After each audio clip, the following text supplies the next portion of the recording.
Welcome back to When Bad Things Happen to Good People, a podcast about censorship and the arts. My name is Todd Sullivan. Joining me as always is Peter Raman. Hello, hello. And today we are continuing our look at 1984 by George Orwell.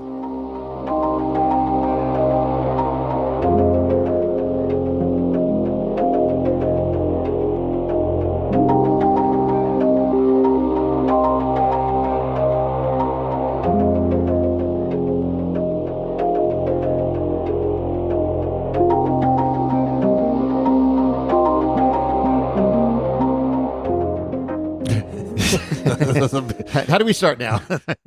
Well, yeah, it's tough because we just finished book 2 within this book, and that was a tough part of it. But book 2 started out pretty interesting. It did start out pretty interesting. Yeah. I think one of the things that seems like these parts or these books, as there's a broken up book 1, book 2, book 3, they do seem to very much have their own distinct stories that they're telling. Yeah. Where book 1 was very much about sort of setting the scene for us, setting up the world, but mostly through just dropping, us into the middle of this character's life, Winston, sort of seeing what this world is like in 1984 and just living, a few days, a few weeks in his life and getting a sense of it all.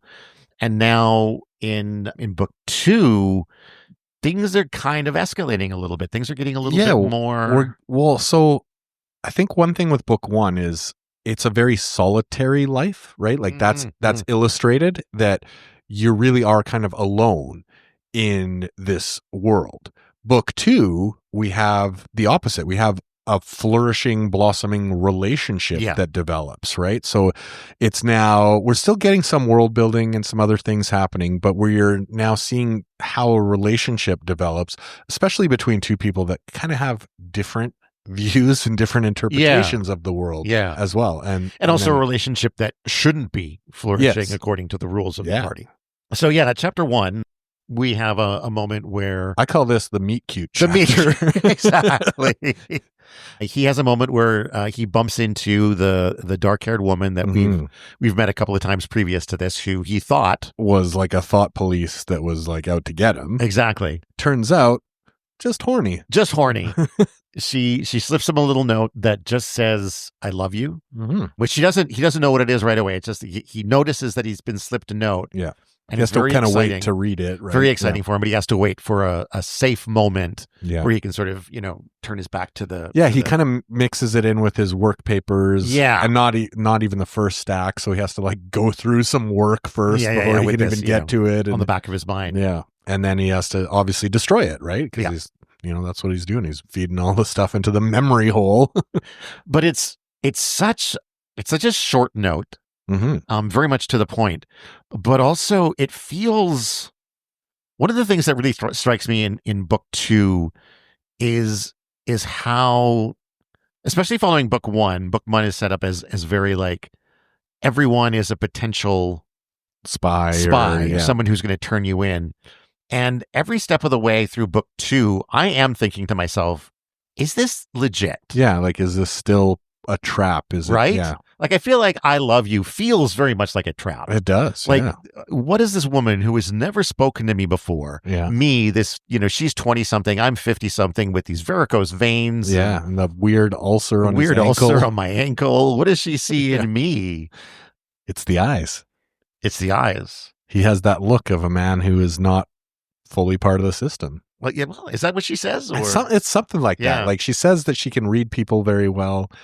That she saw something in him that made her realize it would be safe to like approach him, and like that he was different from the run of the mill fanatic that was part of the party. But I think it speaks to, and I do think this is a big part of this book. It speaks to just how much being horny can mess with your mind. Yeah. How quickly. And because as we learned from book 1, right, it's a big risk, right? I mean, if he wasn't, having some of these thoughts and feelings about the party and about his place in society and that kind of thing, he could have very well turned her in, right? Like she took a big risk approaching him, right? That is true too. Yeah. But as I'm also thinking of the speed at which he went from "I do not trust this woman" to "Oh my God, this is the best thing that's ever happened to me." Yeah. Well, all it takes is 3 little words. All it takes is 3 little words. And so for the next few days, he's trying to come up with an opportunity to sort of like just speak with her. Yeah. Like I think he was trying to do it in the lunchroom in the cafeteria just for a couple of minutes, just to sort of get confirmation, see what the next step is. It's very cloak and dagger, like this kind of stuff, because they're under observation all the time, right? So, yeah. And not only the observation of the cameras, again, you got to worry about what everybody around you thinks. You certainly don't want to try this in front of kids. No, that would be the worst place to do it. Those little spies. So finally, though, after a few days, after a few moments where like she's already sitting with a group of people, or he gets called over by somebody else, there's a moment where he is able to sit down with her and they're able to share a few words. Yeah. During which, without like looking at each other, it's very like, it's like out of a spy movie almost, like the scene. You can kind of picture it, right? And she manages to give him sort of a basic series of, not a basic, actually the opposite. Pretty basic, detailed instructions. Very detailed set of instructions on how to get to this place. Yeah. A rendezvous spot. A rendezvous spot for them in... she seems very adept at this clandestine type of work. That's right. Like extremely adept. And we do find out later that there's a reason for that, that she's done this before. Not her first rodeo. No, but he's very good at, sort of memorizing these complicated directions, and they're going to meet not shortly, I guess in a few days, in Victory Square. Yes.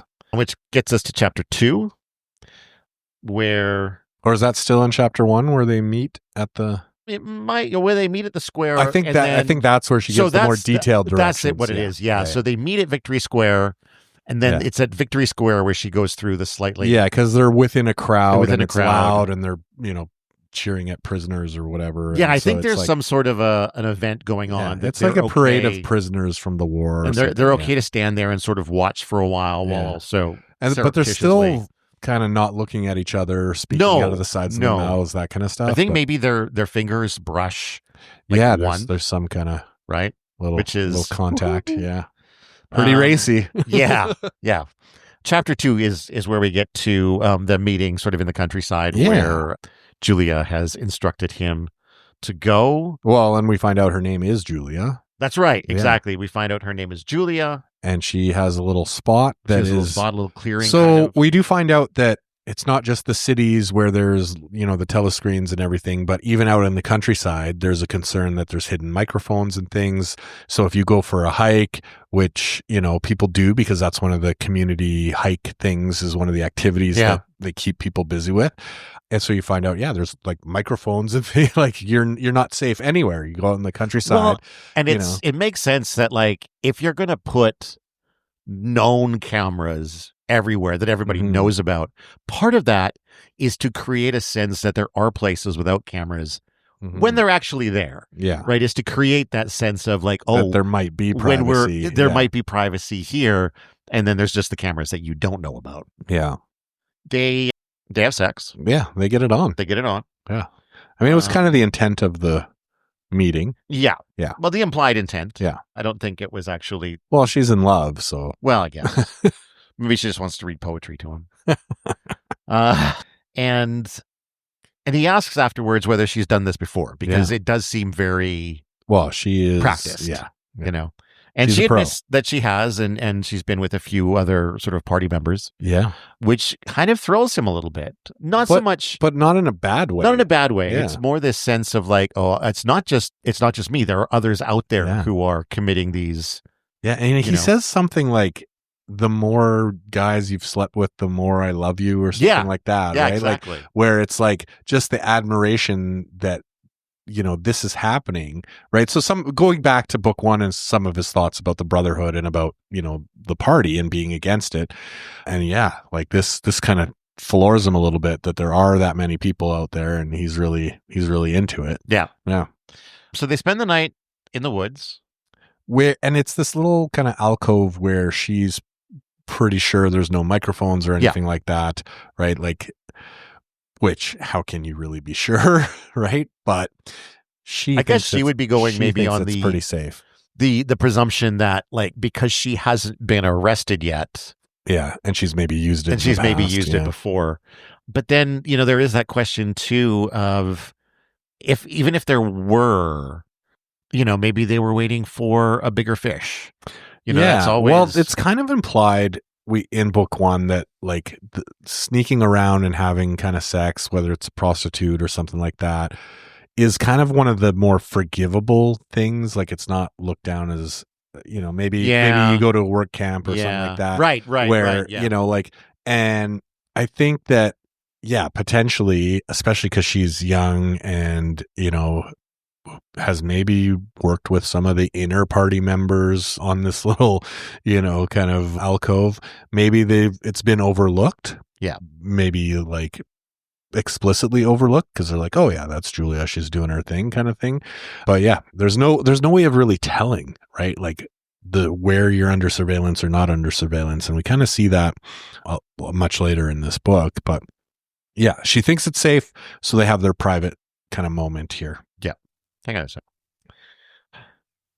So they make plans to kind of meet up again, right? And they have to, like, leave by different routes, and this is all Julia, like, and it's always don't take the same route back as you took getting here. Yeah, because part of it is, the way they're being observed all the time is, if they're doing things that are, like, and starting to establish a new routine, or they're seen in the same spot more than once. Like, these are all things that kind of alert.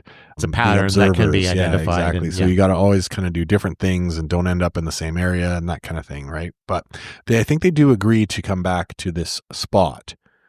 They agree that they will. I don't think they actually do, though. No, it ends up being the last time, I think. Because he's already, as we saw in book one, he kind of has an eye on this room. Yeah.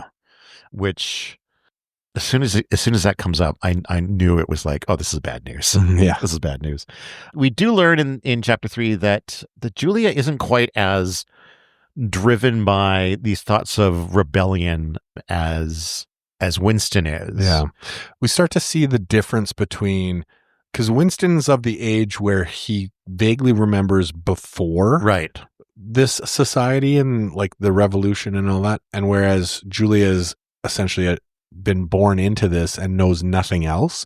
So she accepts this without any cognitive distance around there could be some different way of the world. And her focus is just on more, how can I have fun? And how can I have fun? Yeah. How can I do what I want? She kind of enjoys the thrill of sneaking past the party and that sort of thing. But she has no real question about the doctrine or the state of society or anything like that, right? And it's not nagging at her or anything. She's just kind of blindly accepts that, well, this is the world, so I'm just going to play the hand that I'm dealt. Exactly. Ignorance is bliss, I guess. It sure is sometimes. In chapter 4, this is where we get to, that room over the shop, which we learn that Winston has now rented. Yes. Which he had been thinking about. He'd been thinking about. Yeah. But now he has a reason to. Yeah. This can be it is a booty call spot. A booty call spot. Yeah. A tryst location that is hopefully, easier to get to, is a little bit more comfortable than, like, laying out in the woods. Yeah. You have the little... Yeah, they've got a stove. They can make coffee and tea. They've got a bed, which, maybe it's seen better days, but... That's the coffee and tea thing, though, is important, too, because, in his mind, it would just be, oh, we can make the victory coffee or whatever. Yeah. But when Julia arrives here, she brings the real deal. And they have to shut the window because it smells good. It smells so good. And she brings coffee and tea and bread and sugar and jam, I think. Yeah. Which she's gotten from, like, some inner party members or something like that, right? Yeah. And it's just like this incredible little... It's a treat, right? It's a little oasis in the middle of this dystopian world that they create. And no telescreen. And no telescreen. It's their private little safe. And they feel safe, right? So here they're enclosed. They're indoors, right? They can shut the window, shut the blinds. There's this level of security that having their own space that is, they can kind of lock the door and shut out the world. Like there's this extra layer of security versus a private thicket in the woods or something like that, where they don't really know what's around them, right? And there is an interesting contrast here, I think, between the chapters in book 1 where we see Winston at home in his apartment, very alone and very sort of depressed and whatever else, to what goes on between them in this little apartment above the shop, where it's almost more recognizable as a family, as a couple, just going about their day. They do settle in, and we see it more often just in the way that the book kind of brings these scenes together. But in reality, they're spending, potentially several days, maybe a week in between being able to even organize one of these rendezvous, right? But it definitely does feel like they settle a little bit into kind of a married couple kind of routine a little bit. And it does feel like that once they start going to the room above the shop, that they might be meeting more frequently than they were before, which again, in my mind, is sort of dialing up the danger meter a little bit. Yeah. Are they making sure that they take different routes to this spot every single time? How many different routes can there conceivably be? But for now, everything seems... Well, I think another thing too is that we know this shop is in the Proles area. Yeah. And which are not as well watched. Yeah, they're not as well monitored. Like there's patrols, and they're taking efforts to avoid patrols and things like that. But there's less of the monitoring because, and we find out later in this book as well that the party doesn't feel the need to monitor the Proles as much, right? That as long as they kind of keep them in a certain state, they can basically let them. Yeah. They can basically let them do what they want, right? And they don't need to really worry about it. So I think in general, there's a sense of security that there's less, intrusion from the party in these areas, but they still take precautions and try and avoid patrols and that kind of thing. Yep. And I think, it's maybe not this chapter, but a little later on where they start to realize like this won't last forever, and they're basically on borrowed time, and like it'll all come crashing down because they're breaking the rules, and at some point they're going to get caught. Yeah. And it's something they just accept. In chapter 5, we learn that Symie has been disappeared. Yeah. And sort of something that Winston, I think, had been anticipating.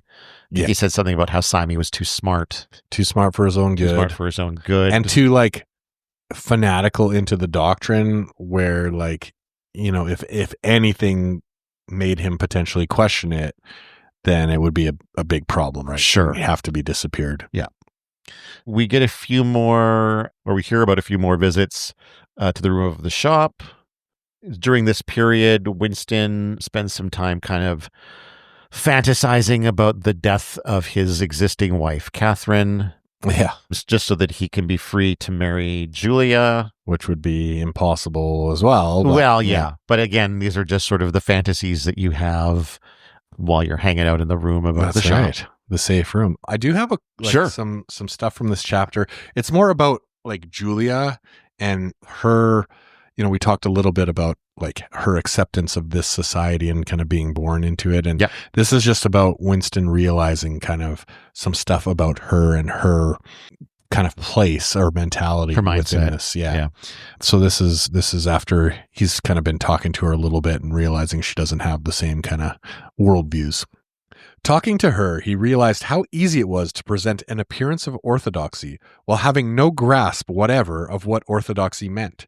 In a way, the worldview of the party imposed itself most successfully on people incapable of understanding it.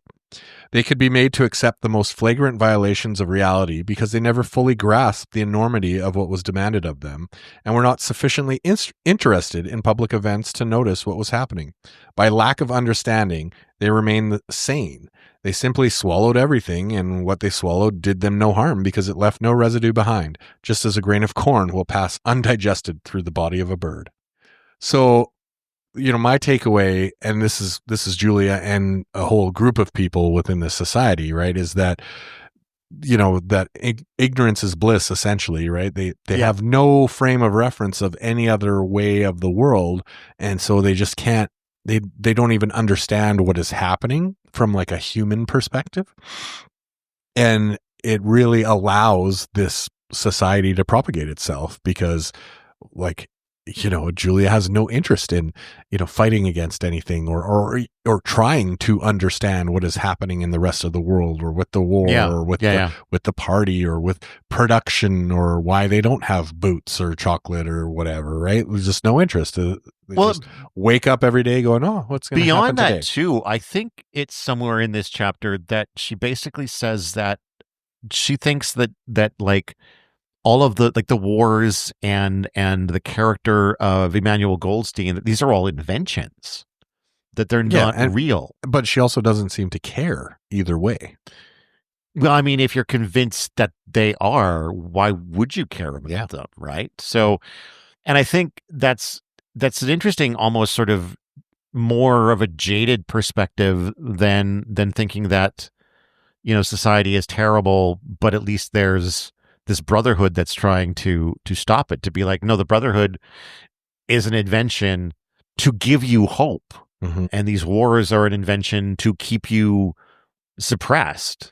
My takeaway wasn't that she was like that far into those thoughts. Oh, fair enough. Right. It was more that, well, no, I don't think she, but it was more that she just realized that, there's a scam, there's a con running. Yeah. Right. I don't think she understands further than that, like the depths of it and the inner machinations. Just like, there's a con going on. I'm speaking more about society. What we're taking from, her perspective. Okay. Yeah. I mean, at the end of the day, I think she is just really into that like apathy kind of camp. Like, even no matter how much she understands or how little she understands, she knows there's wool being pulled over the eyes, but is fine with it, right? Like, she's living in it, and kind of, this being however many trysts she's had, like she's doing pretty good for herself within this system. So, she has no reason, coffee, I guess, got the good bread. Yeah, no reason to really question it too much. Now, in chapter 6, Winston bumps into O'Brien. Yeah. There is a moment of panic right at the start of this chapter, but before he realizes it's O'Brien, he's walking down the street and he senses this large person coming up behind him, and he's like, oh my God, this is it. This is it. Thought police. But it's just O'Brien, who they start talking about the dictionary. In a way that kind of, so I don't remember exactly what O'Brien says, but it's a reference that kind of implies a recognition of the fact that Sime existed. Yes. Because he mentions like your colleague was working on this or something like that, right? Or a colleague of yours. Yeah. Which is not something you can do about somebody who's been disappeared. Like, they're gone. You're not supposed to. They never did exist. Yeah. And remembering them or speaking their name or something is like, you're going to disappear too. So this reference kind of gets Winston thinking that O'Brien might be a member of the Brotherhood. Well, and he's already had these thoughts too, right? Like, he's convinced himself, as we saw in book 1, that there's something different about O'Brien, right? And when he started writing his diary, he was writing it to O'Brien, right? As he starts out. So he has this almost mythological reverence of O'Brien already, right? So now he's getting that confirmation. Yeah. But O'Brien as well is like, as much as Winston is very sensitive or understanding of what's happening in society in general, or at least has these feelings and notions of it, and is able to kind of grasp the bigger picture of the world, both Julia and O'Brien as well seem to be much more focused on like action and how to like meet and get around it and navigate within this society, whereas Winston just kind of like, I bought a diary and I'm going to write in it.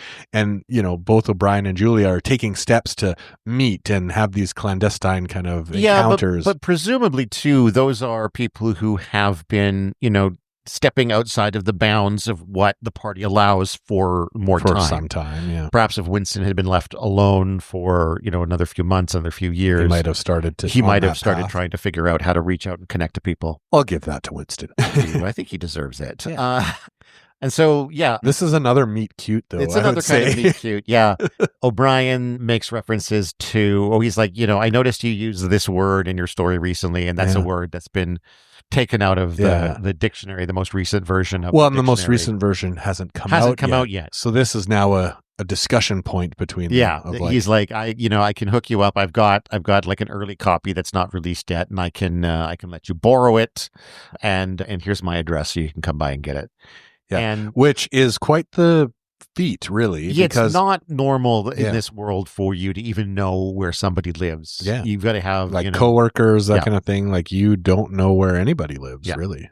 And so Winston's theory is that this was an excuse for O'Brien to give him the address. Yeah. For what purpose? He's not sure, but obviously something kind of. He's still in the mindset that O'Brien is, brotherhood, or, is how he thinks of O'Brien, which is someone who's kind of against the party. And O'Brien is an inner party member. So in theory, he is, higher up the food chain and potentially more involved in the party dynamics and management and that kind of thing. Right. So it could be potentially dangerous for Winston to get this wrong. Yeah, exactly. Chapter 7, it's another sort of moment or day, afternoon, whatever it is, in the room of the shop where Winston and Julia they've been kind of napping as they frequently do. They just kind of lays around in this room, like.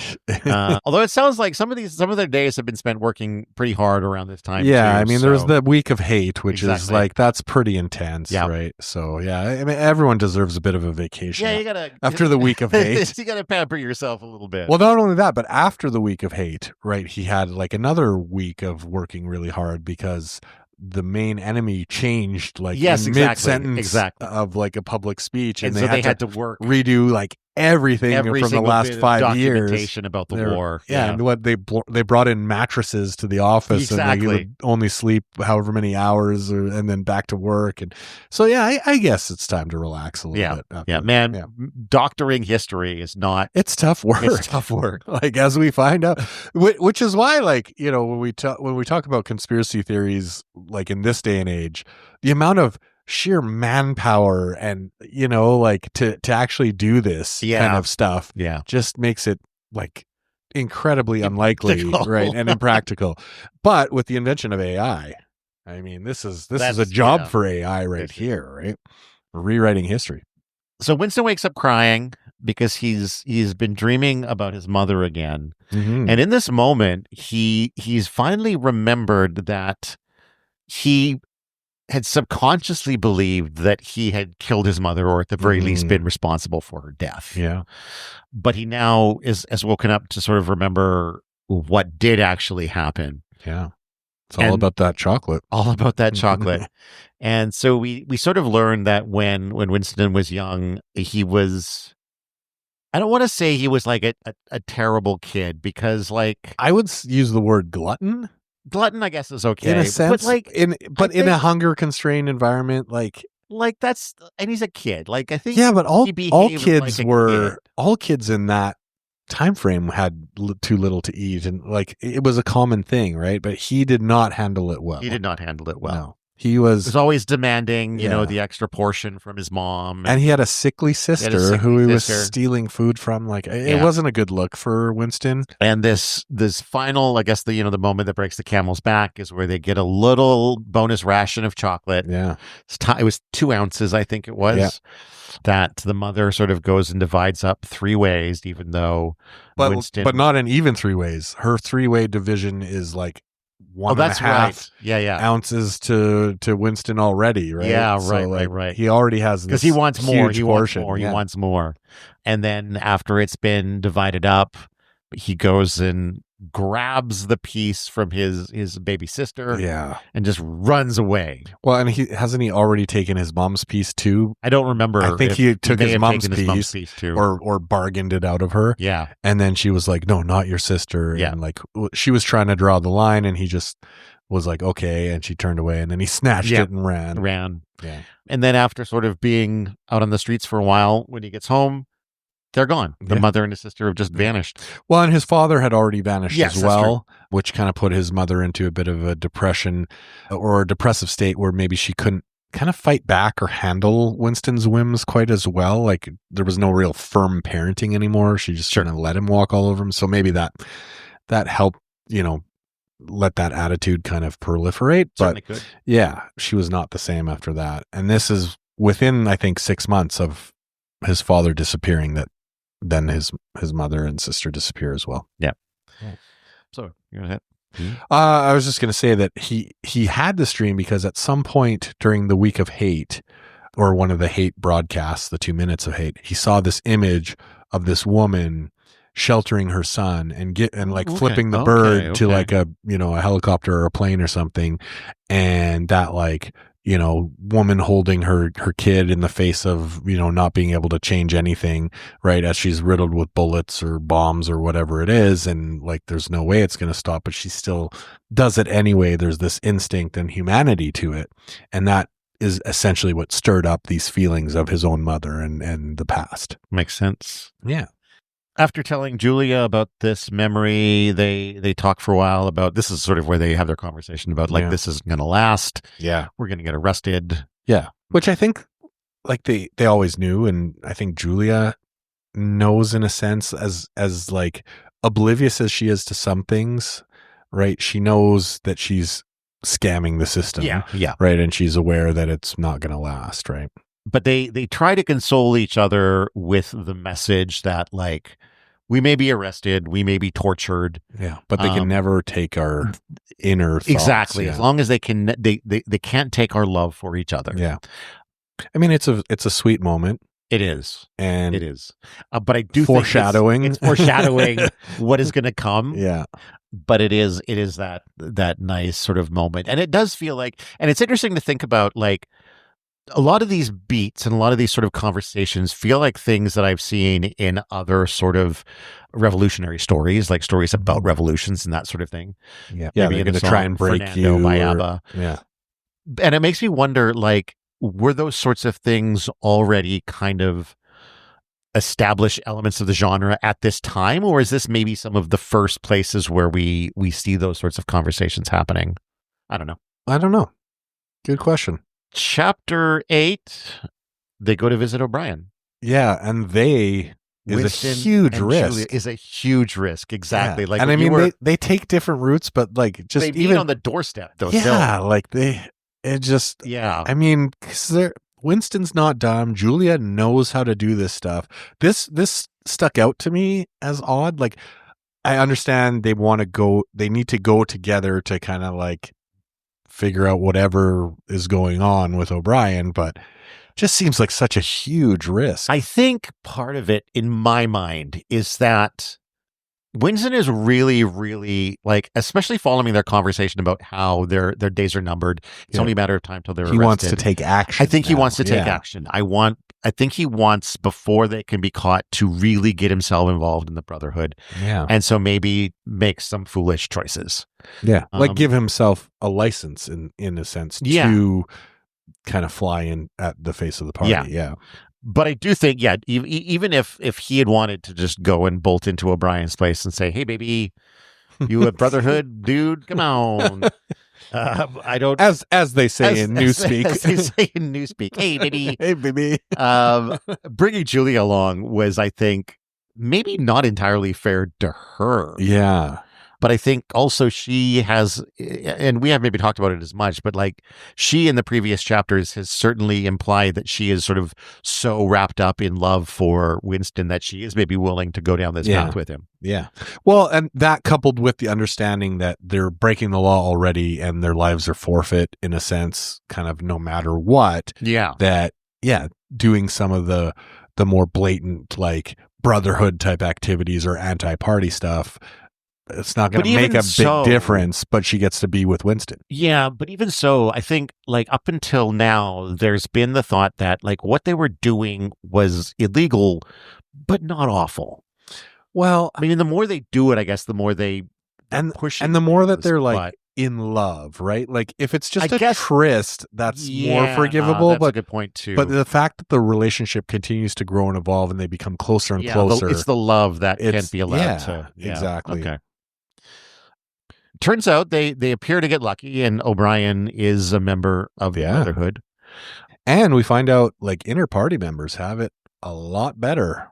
Yeah, they can turn outer off their, party. They can turn off their screens. Yeah, although they shouldn't do it for more than half an hour to avoid suspicion. But so they go in, and O'Brien sort of brings them into his little study, turns off the screen, invites his servant, who is also a member of the Brotherhood, to you're off servant duty for a minute. Yeah, you can sort of join our meeting. The implication being that the servant thing is only. It's like a cover. It's like a cover. Yeah. But also he gets the benefit of having a literal servant who does the work. Yeah. I think. Yeah. They try some wine for the first time, which Winston does not care much for. I mean, if you've been, like it says in the book, right? He's been drinking drinking terrible gin for a long time. So like to be able to even hardly taste this wine, exactly. And it's probably great wine, but right. Like his taste buds are fried from, and I'm assuming the gin tastes like rubbing alcohol or something, right? Like it's just, you just imagine the most disgusting drink ever. Yeah. So but it doesn't go over well. But you know what? They still finish the bottle. Yep. Because why not? So O'Brien basically admits that Goldstein is real. Yes. The Brotherhood is real. Yeah. But not real in the sense that Winston kind of thought. Right?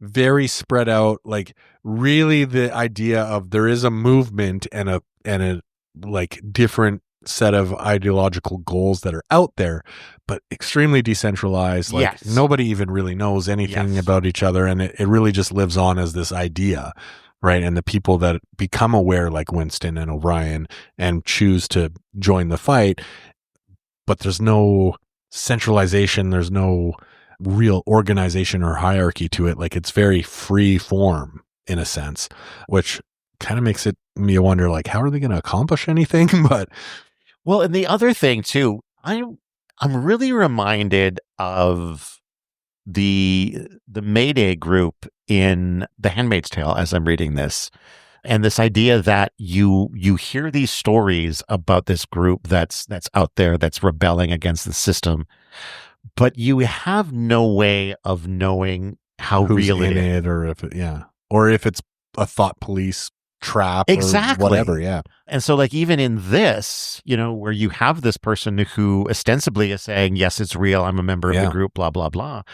Is it true? Yeah. Is he like maybe just working to? He could just be having fun with them. Really, just right? Fucking with them, exactly. Yeah. Or he could be waiting to get them for a strong enough crime that is worth turning them in. That's right. And it really, I think, drives home this thought that like once a regime like that gets bad enough, it is got to be so difficult for something like that to start. Yeah, because how can you trust? How can you trust anyone? Yeah. But he does come off pretty legit. He does in terms He's of got wine. But in terms of some, he has this whole question protocol that he goes through with them of like, are you willing to, murder this guy or change your face or move or what? There's a throw whole acid in a child's face. Like there's some weird questions, but it's like this kind of protocol that he goes through. Yeah. And then the last one was like, are you willing to like live without each other kind of thing? Right. And that's where to which Julia was like, no. And Winston was like, eventually, no. Yeah. Yeah.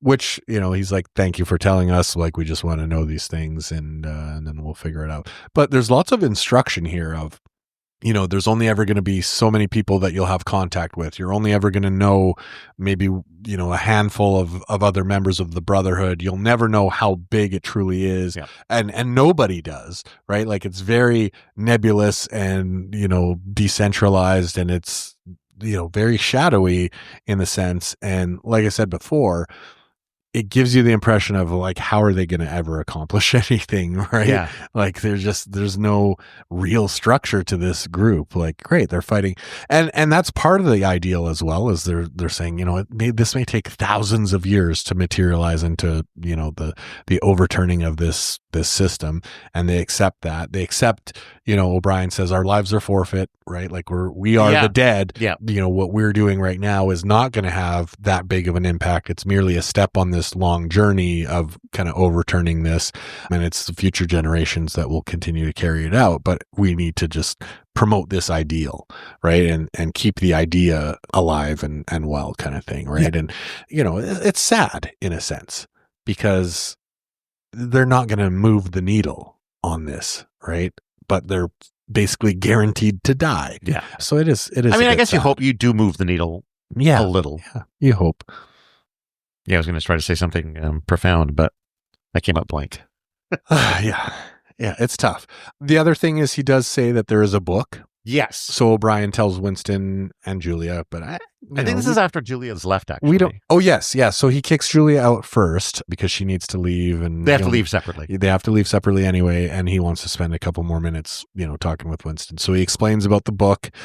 Goldstein. Essentially, this is Goldstein's book, manifesto, or whatever you want to call it. But he describes it as like an instruction piece on like the ideals in terms of what this society is and how it came to be and how they're going to fight against it and all that kind of stuff, right? And there's very detailed instructions in terms of how he's going to acquire the book or be past the book, right? He's going to get a certain thing at his work with a certain word that's wrong, and then the next day there's going to be a briefcase, and like it's quite it's very much like the process that Julia outlined. Very cloak and dagger. Yeah. And then when we get to chapter 9, he's now received the book. Yes. Or he's received the briefcase. He hasn't actually opened the briefcase. Yeah, he's waited like quite a few days. Well, this is partly because, like you were saying, there's this period of time where the person that they're fighting against in the war has shifted. Mm-hmm. And so he's been working these 90-hour weeks. Yeah, exactly. Trying to make sure that all of the documents are updated as necessary, sleeping in his office and, taking... hasn't had a chance to sandwiches private and victory coffee for lunch. And so now finally he's free enough that he can head to a little space. Yep. And while he's waiting for Julia, he pops open this book and starts sort of flipping through it. He ends up sort of reading a chunk of chapter 3. He starts chapter 1 and then kind of flips ahead a little bit. And this is the part of the book I struggle with the most. Yeah, because basically what we're getting into now is a book within a book. And this book, as is described by O'Brien, is manifesto textbook, kind of like, it's not going to be exciting, right? It is, a nonfiction type. I would argue that maybe kids would learn better if textbooks were exciting. This one, well, in a sense, it is exciting for Winston because he's wanting to have this kind of, description of what he's thinking and feeling to kind of coalesce his thoughts into kind of this point of like, it's stuff he already either suspected or knows or has this inkling or sense about, but to have it described in a way where he can go like, yes, that is it. And I understand that now more clearly and more fully. Yeah. Right. So it's exciting for him in a sense that these maybe, tangential thoughts or flitting kind of snippets that he's been kind of collecting for years now have a full and complete kind of explanation. And like, he really kind of dives into it and he's pretty excited about it, even though as it's presented to us, which is like this book within a book where we're literally reading chapter 3 of this kind of textbooky type prose. Yeah. It's a little dry at this point. Yeah. Apparently Orwell did take inspiration for the content of this book from some sort of contemporary writing about socialism and that sort of thing.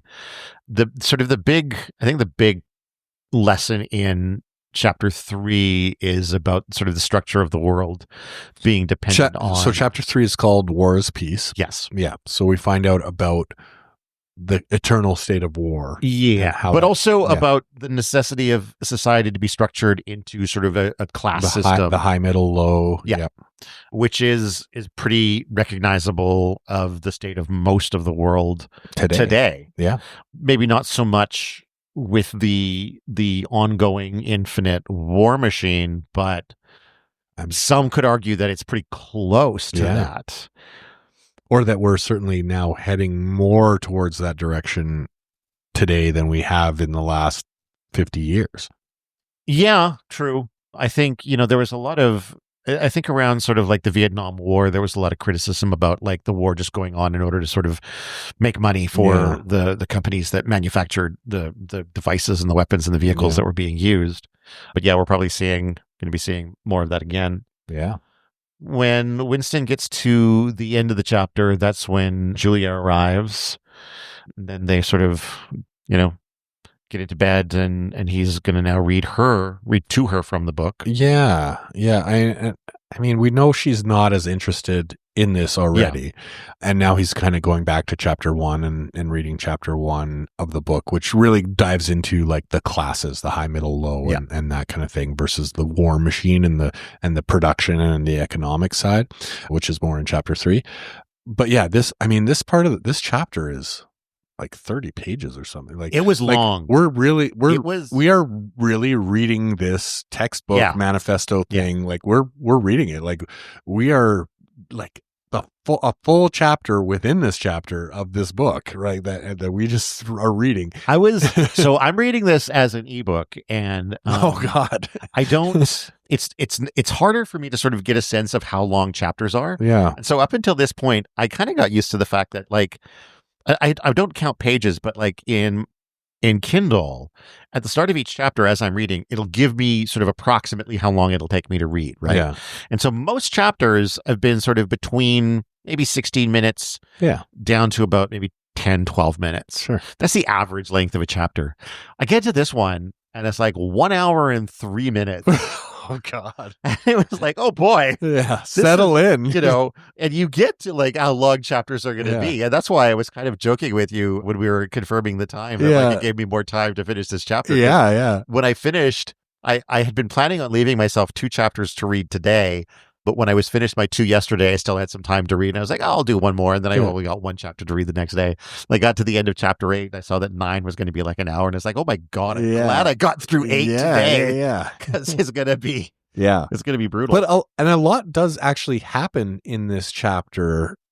Well, and especially towards the end of the chapter. Yeah. But so the book or the manifesto, so we've gotten the kind of view of the world as it is from Winston, a little bit from Julia, a little bit from the both of them together, and how the party works and how society works.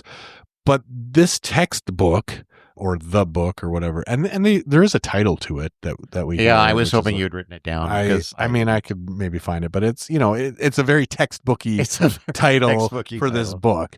Sounds like somebody's PhD paper. Yeah, it does. So like it's like a thesis title, but it very much now is explaining to us in maybe what I consider maybe a little bit more of a clunky version, from just a writing standpoint, explaining to the reader the background of not only how the society currently works, but how it transitioned from the capitalistic or whatever and went through the socialism, but morphed into authoritarianism and that kind of thing, right? And we got a very clear explanation of this, very much focused around World War I and World War II, because this book was written in the 50s. So, we definitely are focused more on kind of what was happening politically in the globe around that time. And, there's reference to an atomic war, like 50s, 60s ish, that kind of, led to, a bunch of bombs on America.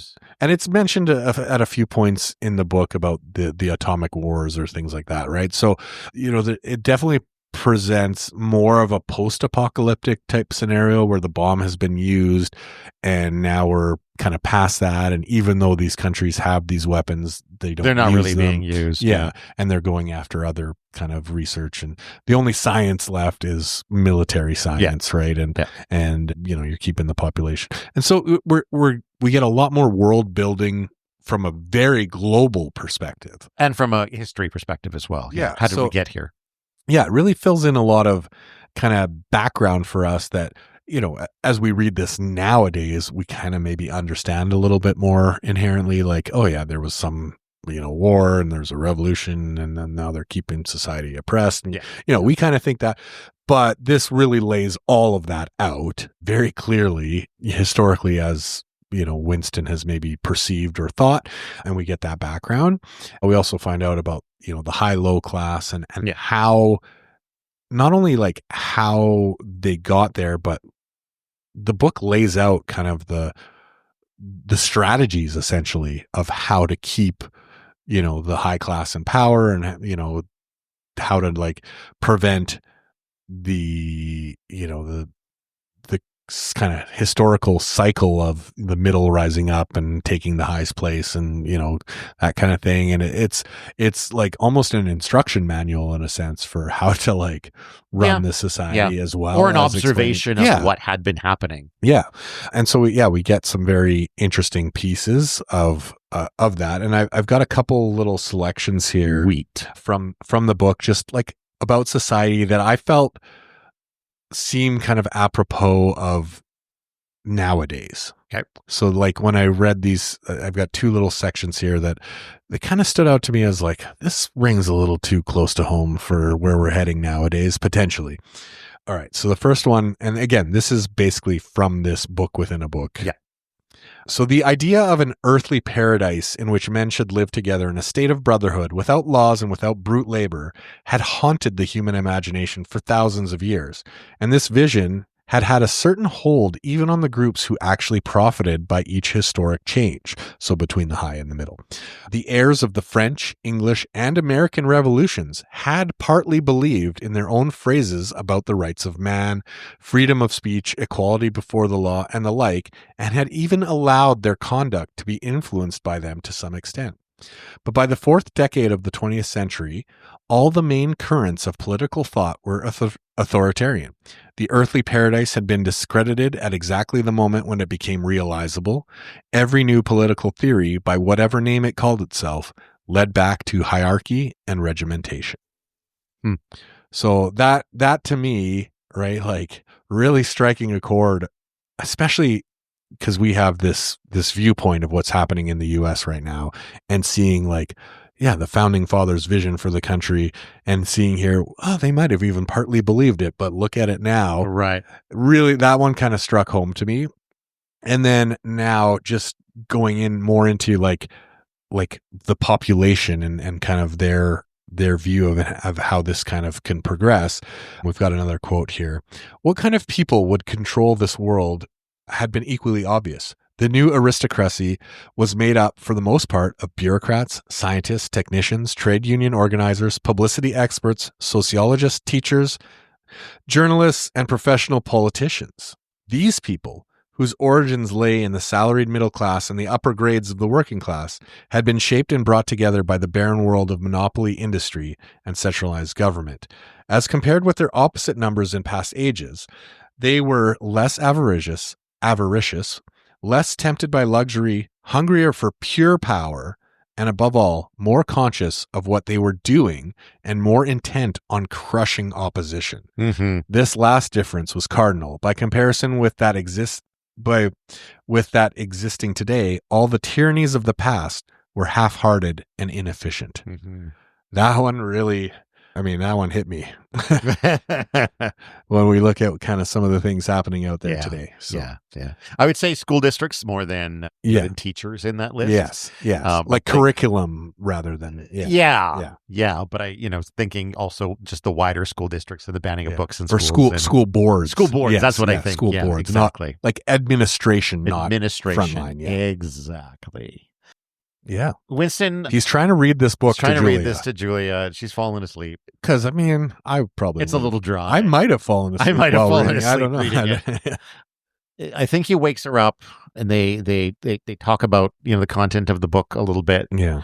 And then I believe they have a moment where they recite that line from the book, or from the party, "We are the dead." We are the dead. Yeah. And then they hear a voice in the room saying, "You are the dead."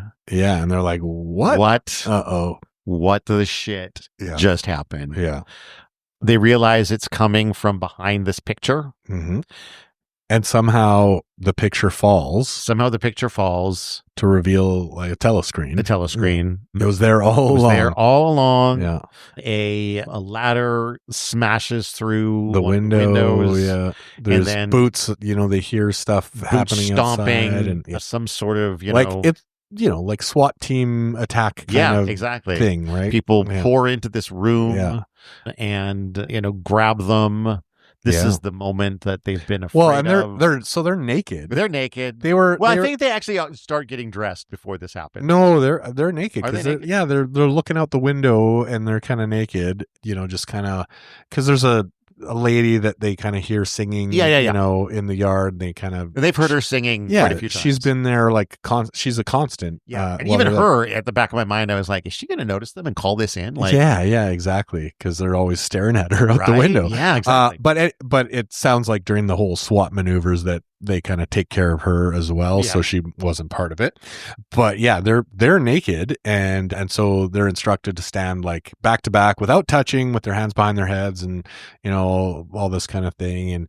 And Julia gets dragged away like a bag. Well, she gets hit for some reason, and so she goes down and she can't breathe, and Winston can't look because he knows like he's going to get hit if he even flinches or moves a millimeter to check on her or anything, that he's going to hit. And he somehow knows the experience of being hit and not being able to breathe and that kind of thing, which we're kind of like, oh, how does he know that? Like, how has he been in this situation before? Maybe it's been through his articles on things that he's, gone through at work, but he seems to have some knowledge of this. And then we do have this, there's a little quote about like how standing there naked with his hands up, makes him feel extra vulnerable to like these soldiers. As you would, I think. Yeah, I think so. And then the big reveal is Mr. Charrington, whose shop they're in.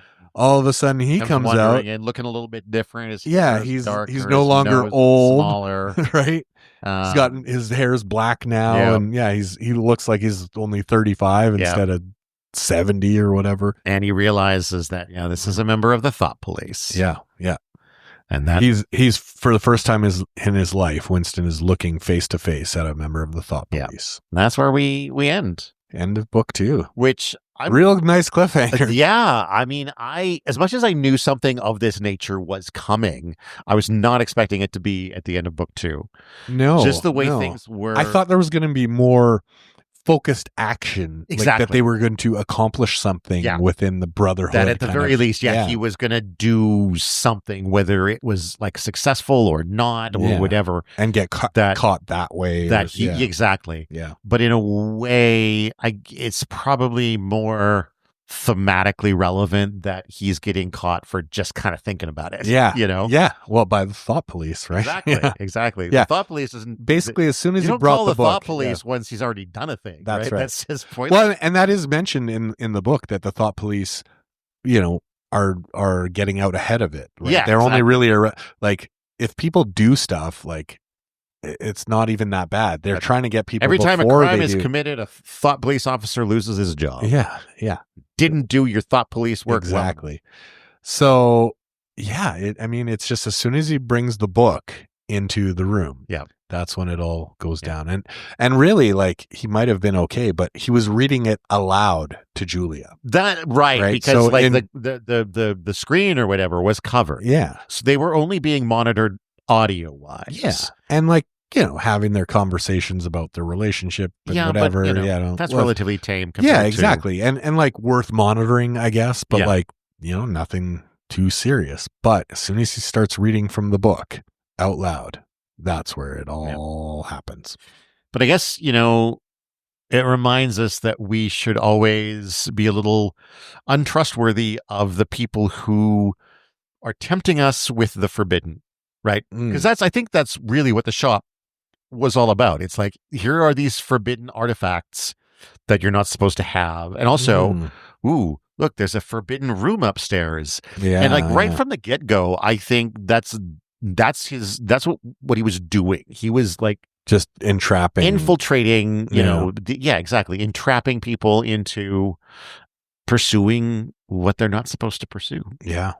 And like, what a crazy front though. Like, yeah, right. I mean, very much Venus flytrap, right? Like you have to wait for people to come into the shop to even kind of try and run this game. But yeah, I mean, it's less work for him. Talk about the long game by the thought police here. Yeah. Like, whew, work smarter, not harder. Yeah. Right? What kind of resources these guys have? Like, wow. But yeah, things are definitely looking bad for the final book in this book. It's not going to be pretty. Not going to be pretty. Yeah. Thought police. Like we already know that, there's going to be torture and death and that kind of thing. And as we talked about earlier, like our foreshadowing of they can never take that, love from us. They can't get to our internal. Hey. Yeah. So I think we kind of know what the struggle is going to be, right? And part of the textbook, they do talk about, the thought police or really like the ruling class. One of their biggest problems still is they can't know what someone is truly thinking. Yeah. Right. And that's the one thing that they're trying to actually innovate and progress on is how do we, figure out what someone is truly thinking and like get inside their heads. Right. So now I think we're going to have this confrontation of how does Winston do with all these techniques that are now going to be thrown at him in that regard, and how true do they stay to their love for each other in the face of that? I'm betting on not very true. I feel like my memory of this book is that he holds out like internally. Yeah. Oh yeah. Pretty good. Yeah, exactly. Yeah. But I don't think he makes it. I think I think they managed to. Do you think they managed to actually break him? I do. I can't remember. Okay. I don't remember either. I don't remember either. Maybe either I secretly do remember, but not well enough for me to be conscious of it, or I am just that cynical that I'm going to assume. My very cloudy memory of it is that he does eventually like kind of capitulate in some way outwardly to them, but that he never breaks internally. Interesting. I don't know. And again, like I can't remember. We'll see. We will see. Yeah. Let us know, listeners, what you think what's the result? How strong is Winston going to be? How strong is Winston going to be? Is his love for Julia going to conquer the day? And how strong will Julia really be? That's another thing. I don't think we hear too much about her at all. I'm not sure if we necessarily are even going to hear, because I think Winston, at least, there's a moment in this chapter where it's said that it's the last time that he sees her. Oh, okay. Yeah. So, maybe he'll hear something about her at a later point. Or they'll probably treat him with all sorts of misinformation about her, I would imagine. Could be that too. Torture, they probably would. Yeah. And again, like even if it's not misinformation, if it's coming from them, how do you know? Yeah, exactly. Right? So, all right. Join us next time for a whole bunch of torture. Next time for a whole bunch of torture. Yeah, that sounds great. What fun. Yeah. So that was the end of part 2. If you want to find our stuff, it's pretty much all at our website, blahblahblahmedia.com, BLAHBLAHBLAH media.com. You can find old podcast episodes. You can find links to our Facebook page. You can find links to our Patreon, or buy us a copy, or our merch store. You could check out the merch. Check out the merch. It's pretty cool stuff. I was actually thinking just recently that I have not actually gone to the merch page recently and seen, because they add products all the time that our logos can be attached to. Okay. So I need to go in and check. And also I've been thinking about buying a couple of Go Read a Fucking Book throw pillows for my sofa. Yeah. But also to see if there's any kind of new cool products that our slogan can be slapped on. Yeah. So maybe there'll be some new merch in a few weeks. Who knows? Other than that, you can email us at badthingshappen@gmail.com. Your emails are always welcome. If you want to tell us what you like, what you don't like, tell us your favorite band, book, or movie, or video game. suggestions for things you want us to talk about. Next year in 2026, when we get a remastered version of Postal 2, yes, that's coming. Do you want us to check that out? Yeah. Maybe we will. But that's kind of all of our stuff. All of our stuff. Reach out. Let us know. Let us know. We do respond. We do. We really do. And we like it. We don't respond right now because no one's emailing us. But if you did, we would. And, if you like what you're listening to. We don't have a backlog. We don't have a backlog. Yeah, exactly. That's what we're saying. And if you like what we're doing, leave a review on your favorite podcast platform of choice because it does help our numbers. I have been Todd Sullivan. I have been Peter Ammon. And until next time, go read a fucking book.